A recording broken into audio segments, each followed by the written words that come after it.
Hello everyone. I am with one more question from kinematics, and it was a question from JEE Advanced 2011 paper. Let us read the question once. A train is moving along a straight line with constant acceleration A. So there is a train which is having actually some acceleration A along straight line in this manner. A boy standing in the train throws a ball. A boy standing in the train throws a ball with u 10 meter per second, angle 60 degree with the horizontal. Suppose if this is the position of the boy and he made the projection in this way with a theta angle u speed, where u is 10 meter per second and theta is 60 degree, and we know that this projectile would be landing following the parabolic path somewhere else here.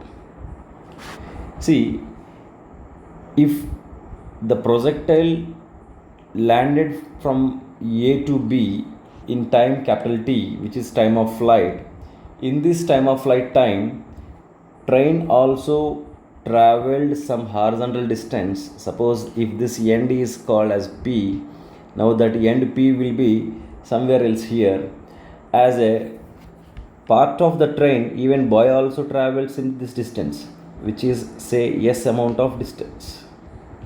Okay, see, if this projectile took capital T seconds to move from here to here, in that time of flight time, because the boy is in the train which is having some acceleration, he would have traveled some horizontal distance which is s meter, which is nothing but even called as displacement of the train.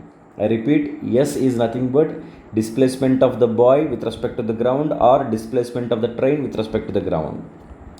Now if the boy have to catch the ball, according to the question, see once here, if the boy have to catch the ball, he has to move forward by this amount of meter, 1.15 meter, inside the train to catch the ball at the same initial height.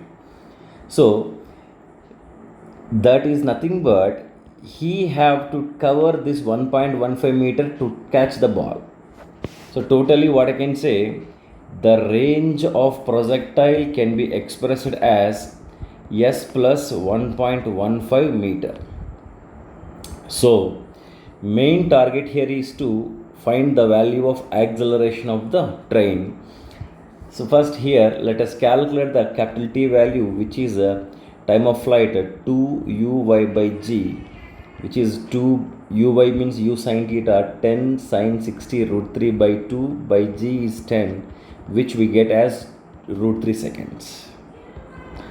And meanwhile, let me calculate the capital R value from the formula u square sin 2 theta by g, which is equal to 10 square, which is 100, sin 120 by g is 10.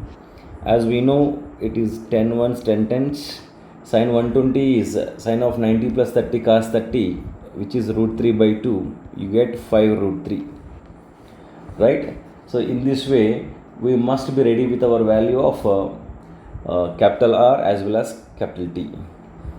Now, the value of S, wait a second, the value of S here, I can make it as 5 root 3 equal to S plus 1.15, and S is equal to 5 root 3 minus 1.15.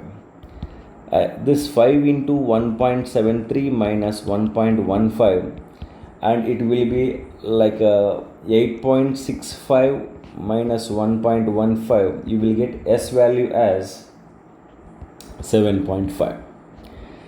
And as the train has constant acceleration, we can use in this place of S the formula equation of motion ut plus half at square, because there is no any proper information about the initial status of train.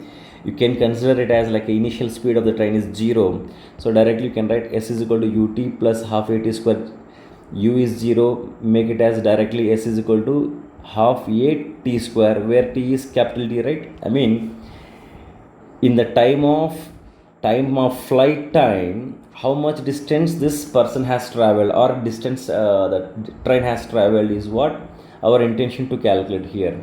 So half into a value we don't know, capital T value what you got here is root 3. So I can write root 3 whole square 3, which I get 1.5 a.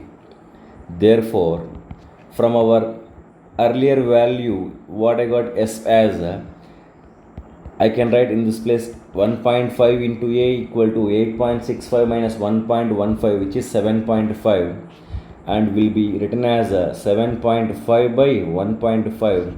Obviously it is 75 by 15, and you can get 15 5 is 75. So answer for this question is acceleration of the train will be 5 meter per second square.